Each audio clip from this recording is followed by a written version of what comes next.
জি 24 ঘন্টা Jack অলিওয়াল studio থেকে আমি সব্যসাচী শুরু করছি স্পেশাল 24। এই প্রথম একেবারে সরাসরি শুল্ক যুদ্ধের কথা ঘোষণা করলেন মার্কিন প্রেসিডেন্ট ডোনাল্ড ট্রাম্প। এই প্রথম চীনের ওপর 100% শুল্ক চাপিয়েছে। সেটা 500 হতে পারে, পাল্টা 1000 হতে পারে। আর সেটাকে তিনি যে শুল্ক যুদ্ধের দিকেই নিয়ে যাবেন তা আরও একবার স্পষ্ট করে দিয়েছেন মার্কিন প্রেসিডেন্ট। মাঠে ময়দানে যুদ্ধ পছন্দ নয় ব্যবসায়ী ট্রাম্পের, তার যুদ্ধের হাতিয়ার শুল্ক, ট্যারিফ। আর সেই ট্যারিফ ওয়ার এবার তার প্রধান প্রতিপক্ষ চীনের সঙ্গে। Mr. President, you're meeting with President Xi in a few weeks. Yeah. If you can't come to an agreement or a deal at that meeting, are we in for a sustained trade war with China? Well, you're in one now. Look, we have 100% tariff. If we didn't have tariffs, we would be exposed as being a nothing. We would have no defense. You know, they've used tariffs on us, but we've never had anybody sitting in that chair that felt the need to do it. And they've allowed us to be $37 trillion in debt, et cetera, et cetera. এই চীন versus America, এই tariff war কি স্রেফ দুই দেশের মধ্যেই থাকবে, নাকি আর্থিক রক্তক্ষরণ হবে গোটা বিশ্বের? আজ পড়বে ভারতে। যুদ্ধের আগুন কি আমার আপনার ঘরেও পৌঁছতে পারে? খুঁজে দেখবো আজ স্পেশাল 24।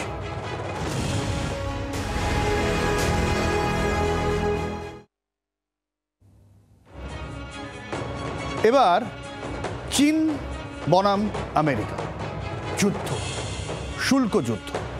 ট্যারিফ ওয়ারের কথা ঘোষণা করলেন মার্কিন প্রেসিডেন্ট নিজে। আগামী 1 নভেম্বর থেকেই চীনের ওপর 100% শুল্ক আরোপের কথা আগেই ঘোষণা করে দিয়েছেন মার্কিন প্রেসিডেন্ট। আর আজ জানালেন আমেরিকা চীনের সঙ্গে শুল্ক যুদ্ধের মধ্যেই রয়েছে। পাল্টা অবশ্য অস্ত্র বের করেছে চীনও। চীন তাদের বন্দরে আসা সমস্ত মার্কিন জাহাজের ওপর অতিরিক্ত শুল্ক চাপাতে শুরু করেছে। আপাতত চীন 33% আশেপাশে শুল্ক চাপিয়েছে। বিরল খনিজের রফতানিতে লাগাম টেনেছে। নয়া পাল্টা নতুন কি অস্ত্র তা নিয়ে বাড়ছে জল্পনা।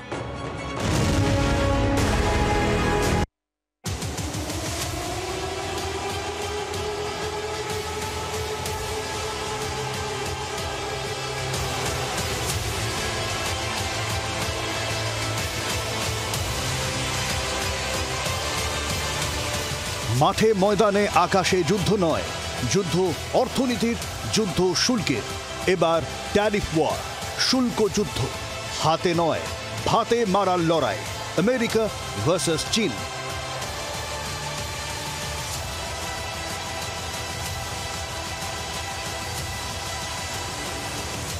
ডোনাল্ড ট্রাম্পের হাতিয়ার শুল্ক, ট্যারিফ। এই ট্যারিফ অস্ত্রেই গোটা বিশ্বে আবারও মার্কিন একাধিপত্যের মরিয়া চেষ্টা মার্কিন প্রেসিডেন্টের। এবার তার টার্গেট প্রধান প্রতিপক্ষ চীন। ট্রাম্পের স্বীকারোক্তি, আমেরিকা চীনের সঙ্গে শুরু করে দিয়েছে শুল্ক যুদ্ধ। Mr. President, you're meeting with President Xi in a few weeks. Yeah. If you can't come to an agreement or a deal at that meeting, are we in for a sustained trade war with China? Well, you're in one now. Look, we have 100% tariff. If we didn't have tariffs, we would be exposed as being a nothing. We would have no defense. You know, they've used tariffs on us, but we've never had anybody sitting in that chair that felt the need to do it. And they've allowed us to be $37 trillion in debt, et cetera, et cetera. এই প্রথম শুল্ক যুদ্ধের কথা সরাসরি ঘোষণা মার্কিন প্রেসিডেন্টের। চীনও হাত গুটিয়ে বসে নেই। যোগ্য জবাবের হুঁশিয়ারি আগেই দিয়েছে তারা। এবার পাল্টা তারাও ট্যারিফ যুদ্ধে। আমেরিকার ওপর অতিরিক্ত 33% শুল্ক আরোপ করেছে চীন। বন্দরে মার্কিন জাহাজ ভিড়লেই নেওয়া হচ্ছে অতিরিক্ত ফি। বিরল খনিজের রফতানিতেও লাগাম পরানো হয়েছে।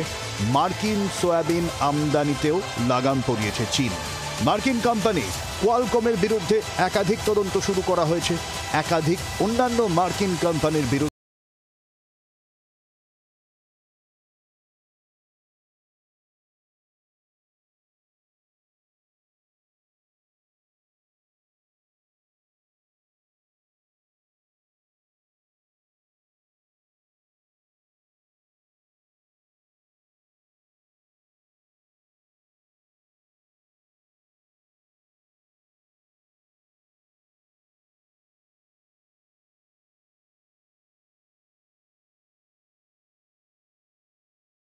24 ঘন্টা। শুল্ক যুদ্ধই এখন আধুনিক যুদ্ধের হাতিয়ার জানিয়ে বাড়াবাড়ি শুরু করেছেন ট্রাম্প, আর এতে ভাবমূর্তি নষ্ট হচ্ছে আমেরিকার, এমনটাই দাবি করছেন কূটনৈতিক বিশ্লেষক শুভাশিস বন্দ্যোপাধ্যায়। ইকোনমিক ওয়ারফেয়ারটা হচ্ছে মডার্ন ওয়ারফেয়ারের একটা অন্যতম, শ্রেষ্ঠ বলবো না, বাট অন্যতম একটা ইম্পর্ট্যান্ট চ্যাপ্টার। এবং ইকোনমিক ওয়ারফেয়ার তো শুধুমাত্র এইভাবে হয় তা নয়, দীর্ঘকাল ধরে আমরা দেখে এসেছি একটা দেশ অন্য দেশকে ইকোনমিক্যালি সাফার করিয়ে সেই দেশটার অ্যাডভান্টেজ নিয়ে তাকে টেরিটোরিয়াল অকুপেন্সির দিকে গেছে। সো নাথিং নিউ, মানে ট্যারিফটাকে বলতে পারেন এই চ্যাপ্টারের আরেকটা কলম, এর থেকে বেশি কিছু নয়। কিন্তু যেভাবে এই ট্যারিফ শুল্কটাকে শুধু চীন নয়, বিভিন্ন কম্পিটিটিভ দেশকে উপরে চাপানো হচ্ছে, সেটাই America as a state of affairs তার ইমেজটা কিন্তু নিচের দিকে যাচ্ছে। বারবার বুঝতে হবে যে ডোনাল্ড ট্রাম্প মানেই ইউনাইটেড স্টেটস অফ আমেরিকা না, বা ইউনাইটেড স্টেটস অফ আমেরিকা মানেই যে ডোনাল্ড ট্রাম্প হবে সেটাও নয়, কারণ ইতিহাসে রাষ্ট্রপতি বদলাবে কিন্তু আমেরিকা আমেরিকার জায়গায় থাকবে। দেখুন, চীনের সঙ্গে নরমে গরমে একটা চলছিল আমেরিকা। চীন নেমন্তন্ন না করলেও জিনপিংয়ের সঙ্গে দেখা করে সমঝোতায় আসার প্ল্যানিং ছিল ট্রাম্পের, কিন্তু বিরল খনিজ নিয়ে চীনের পদক্ষেপে আর সামলাতে পারল না ডোনাল্ড ট্রাম্প। বিরল খনিজ রপ্তানিতে বিধিনিষেধ আরোপ করেছে চীন, আর তাতেই চটেছিল আমেরিকা। শুধু তাই নয়, চীনের বিরুদ্ধে এই ক্ষেত্রে ভারতেরও সমর্থন চেয়ে বসেছিলেন ট্রাম্প, যদিও সাড়া মেলেনি। ফলে এবার সরাসরি চীনকে তার ট্যারিফ অস্ত্রেই ঘায়েল করার ছক মার্কিন প্রেসিডেন্টের। কিন্তু চীনের বিরল খনিজের পাল্টা এ অস্ত্র কতটা জোরদার তা নিয়ে কিন্তু প্রশ্ন আছে।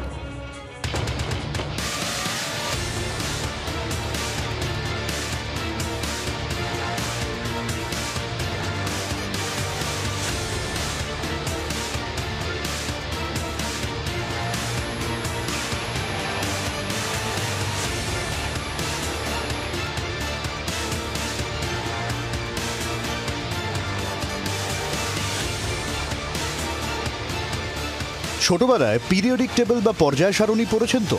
কেমিস্ট্রির সেই টেবিলের 17টি ধাতব মৌল হলো বিরল খনিজ, যার মধ্যে স্ক্যান্ডেনিয়াম, ইট্রিয়াম এবং ল্যান্থানাইট সিরিজের 15টি মৌল রয়েছে। যদিও এদের নাম বিরল খনিজ, কিন্তু আসলে এরা পৃথিবীতে খুব যে দুর্লভ তেমনটা কিন্তু নয়, বরং সোনার থেকেও বেশি পরিমাণে এরা রয়েছে।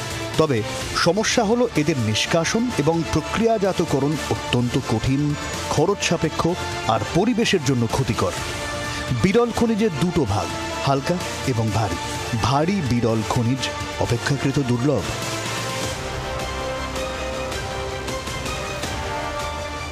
স্মার্টফোন থেকে শুরু করে উইন্ড টারবাইন, এলইডি লাইট এবং ফ্ল্যাট স্ক্রিন টিভির মতো রোজকার টেকনোলজিতে বিরল খনিজের ব্যবহার। ইলেকট্রিক গাড়ির ব্যাটারি, এমআরআই স্ক্যানার, ক্যান্সারের চিকিৎসাতেও এগুলো অত্যন্ত গুরুত্বপূর্ণ।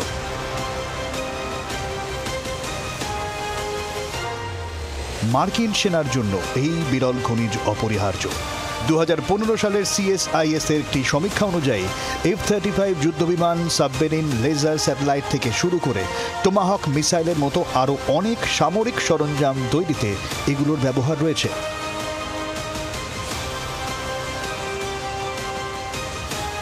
ইন্টারন্যাশনাল এনার্জি এজেন্সির তথ্য অনুযায়ী বিশ্বে বিরল মৃত্তিকা খনিজের উৎপাদনের 61% চীনের, প্রক্রিয়াকরণের ক্ষেত্রে 92% চীনের নিয়ন্ত্রণে। আমেরিকা ভারী বিরল খনিজ উত্তোলন করতেই পারে, কিন্তু সেগুলো আলাদা করে তার প্রক্রিয়াকরণ এখনো করতে পারে না। তার জন্য সেসব পাঠাতে হয় চীনে।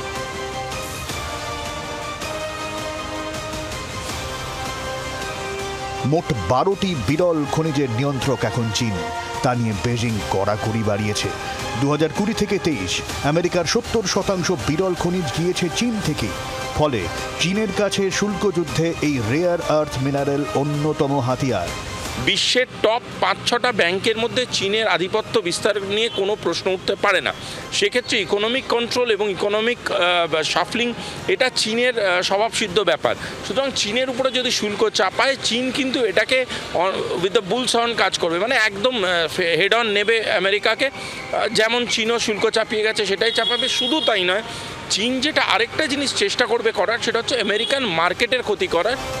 বিরল খনিজ রপ্তানি কমিয়ে দিয়েছে চীন। এরপর কি পদক্ষেপ? প্রমাদ গুনছে বিশ্ব, প্রমাদ গুনছে আমেরিকাও।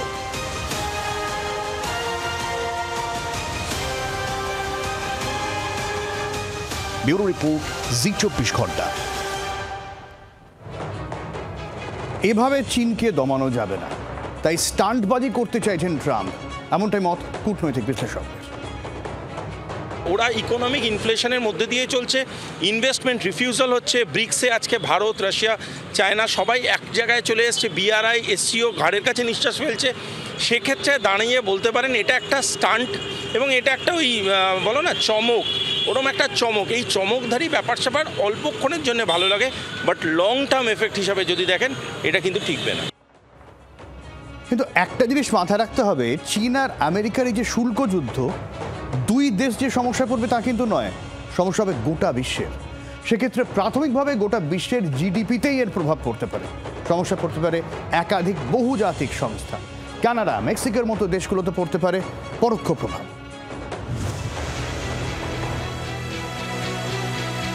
আমেরিকার চীন গত বছর ৫৮,৫০০ কোটি ডলারের ব্যবসা করেছে দুই দেশের শুল্ক যুদ্ধে এই বিপুল বাণিজ্যিক প্রভাব, যার আঁচ পড়তে পারে বিশ্বজুড়ে।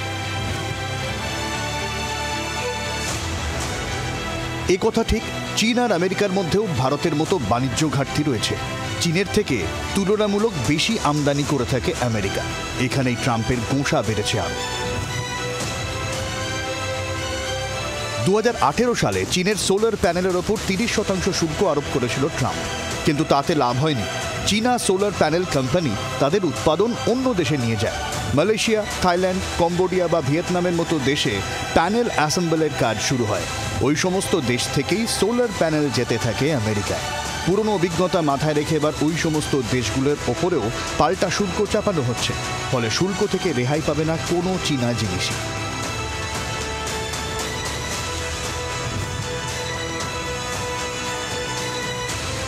চীন আমেরিকা থেকে সবথেকে বেশি আমদানি করে সয়াবিন, রয়েছে ওষুধ, পেট্রোলিয়ামও, কিন্তু সেসব আমদানি চীন কমিয়েছে, ফলে দুই দেশেরই অর্থনীতিতে প্রভাব পড়বে, যার আঁচ পড়বে বিশ্বের বাকি অর্থনীতিতে, বাদ যাবে না ভারতও।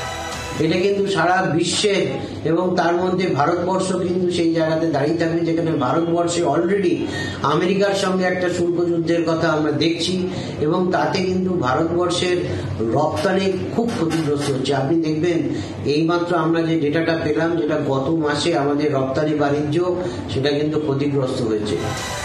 গোটা বিশ্বে মন্দার আশঙ্কা ঘনাচ্ছে, শেয়ার বাজারে অস্থিরতা বাড়ছে অনেকটাই। ব্যুরো রিপোর্ট, জি24 ঘন্টা। ডোনাল্ড ট্রাম্পের একটা মস্ত বড় সমস্যা আছে, সেটা হচ্ছে ব্রিক্স। পশ্চিমী দুনিয়ার কাছে এই ব্রিক্স কিন্তু চ্যালেঞ্জ ছুড়ে দিচ্ছে। মাথায় রাখতে হবে, এখন আর আমেরিকা বনাম রাশিয়া নয়, গোটা বিষয়টা দাঁড়িয়ে গেছে আমেরিকা বনাম চীনে, এবং সেই জায়গায় দাঁড়িয়ে চীনের বিকল্প হিসেবে ট্রাম্প ভারতকে দাঁড় করাতে চেয়েছিল, কিন্তু এই শুল্ক গুতোয় রাশিয়ার তেল নিয়ে ভারতের সঙ্গেও ডোনাল্ড ট্রাম্প সম্পর্ক খারাপ করে দিয়েছে। ভারত ইতিমধ্যেই ট্রাম্পের 50% যে শুল্ক রয়েছে এটা ঘাড়ে নিয়ে বসে আছে। তারপরেও চীনের বিরুদ্ধে শুল্ক যুদ্ধে ভারতকে পাশে থাকার আবদার করছেন ট্রাম্প। চীন নির্ভরশীলতা থেকে অ্যাপেলের মতো অনেক সংস্থাই এখন ভারতমুখী। আমেরিকা চীনের দ্বন্দ্বে বিকল্প অবশ্যই ভারত। তবে এই শুল্ক যুদ্ধ যদি চলতে থাকে তাতে ভারতেও প্রভাব পড়বে, কমবে রপ্তানি। তিনি দেখুন যে ভারতবর্ষের সঙ্গে যে অতিরিক্ত শুল্কের যে যুদ্ধের বাতাবরণ তৈরি করলেন, তাতে আমাদের গত মাসে রপ্তানি বাণিজ্য ক্ষতিগ্রস্ত হয়েছে এবং রপ্তানি বাণিজ্য ক্ষতিগ্রস্ত হওয়া মানেই হচ্ছে কিছু জিনিস যেটা বিক্রি করা যেত সেটা বিক্রি করা যায়নি। তাতে বিভিন্ন যারা এক্সপোর্টার আছেন, যারা রপ্তানি করেন, তারা তাদের ব্যবসার পরিসরটাকে সংকুচিত করবেন, কয়েকজন বন্ধ করে দেবেন এবং তাতে কিন্তু বিভিন্ন লোক বেকার হয়ে যাবেন এবং কিছু লোকের অর্থনৈতিক কর্মকাণ্ডের যে পরিসর সেটা ছোট হতে থাকবে এবং এটা যেরকম ভারতবর্ষের অর্থনীতিকে আমি বলবো নেগেটিভ ভাবে ইম্প্যাক্ট করবে, ঠিক সেরকম ভাবে সাধারণ মানুষকেও কিন্তু তার রুটি রুজির সংগ্রামটাকে বাড়িয়ে দেবে। এই জায়গা থেকেই ভারত আপাতত ভারসাম্যের রাজনীতির পথে। ভারতকে দেখতে হবে যে ভারত কিভাবে ব্যালেন্স করে। এখনো অবধি নরেন্দ্র মোদী আবার চীনের সঙ্গে সখ্য তৈরি করে, রাশিয়ার সঙ্গে সখ্য তৈরি করে, ইরানের সঙ্গে সখ্য তৈরি করে, পশ্চিম এশিয়ার মুসলিম দেশগুলির সাথে সখ্য তৈরি করে চেষ্টা করছেন। কারণ আমরাও চীনের মতো প্রচুর তেল কিনি, ফলে আমাদের তেলের দরে কি ওঠানামা হবে সেটা একটা অবশ্যই বড় বিষয়। ব্রিক্স আমেরিকার কাছে থ্রেট। তাই ব্রিক্স অন্তর্ভুক্ত ভারত, চীন, রাশিয়া সহ সব দেশই ট্রাম্পের কাছে threat. And now the domination like BRICS. I told anybody wants to be in BRICS, that's fine, but we're going to put tariffs on your nation. Everybody dropped out. They're all dropping out of BRICS. BRICS was an attack on the dollar. And I said, you want to play that game, I'm going to put tariffs on all of your product coming into the U.S. They said, like I said, we're dropping out of BRICS. And BRICS is like, they don't even talk about it anymore. মুশকিল হলো Trump বিকল্প চান না। Trump চান শুধু America. এক মেরু বিশ্বের সবাইকে ফেরাতে চাইছেন ট্রাম্প, যেখানে সবাই ছোট ভাই, তিনিই দাদা। ট্রাম্প যে ইউনিপোলার বা এক মেরুর পৃথিবী তৈরি করতে চাইছেন তা হলো কোথায়? ট্রাম্পের কথা রাশিয়া শোনে, ট্রাম্পের কথা চীন শোনে। চীন তো নিজের রেয়ার আর্থ মেটেরিয়াল এক্সপোর্ট করা বা রপ্তানি করা বন্ধই করে দিয়েছে, যার সংকট পরে প্রোডাকশন ইন্ডাস্ট্রি বা উৎপাদন শিল্প বুঝতে পারবে। ট্রাম্পের কথা ইরান শোনে, ট্রাম্পের কথা ভেনেজুয়েলা শোনে। ফলে আমার মনে হয় না এই যে চীনের উপর শুল্ক আরোপ করে ট্রাম্প নিজেকে বিশ্বের সবচেয়ে পাওয়ারফুল বা ক্ষমতাশালী ব্যক্তি হিসেবে দেখাতে চাইছেন, সেটা আদৌ সফল হবে। ব্রিক্স অন্তর্ভুক্ত দেশগুলো নিজেদের মধ্যে ঝামেলা মেটাচ্ছে, তারা ব্যবসা চালাচ্ছে নিজেদের টাকায়।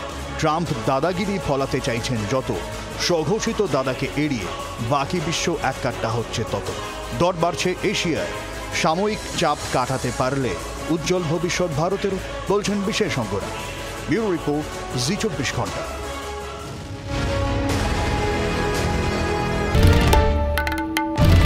বাংলার আওয়াজ, বাঙালির আবেগ, জি24 ঘন্টা।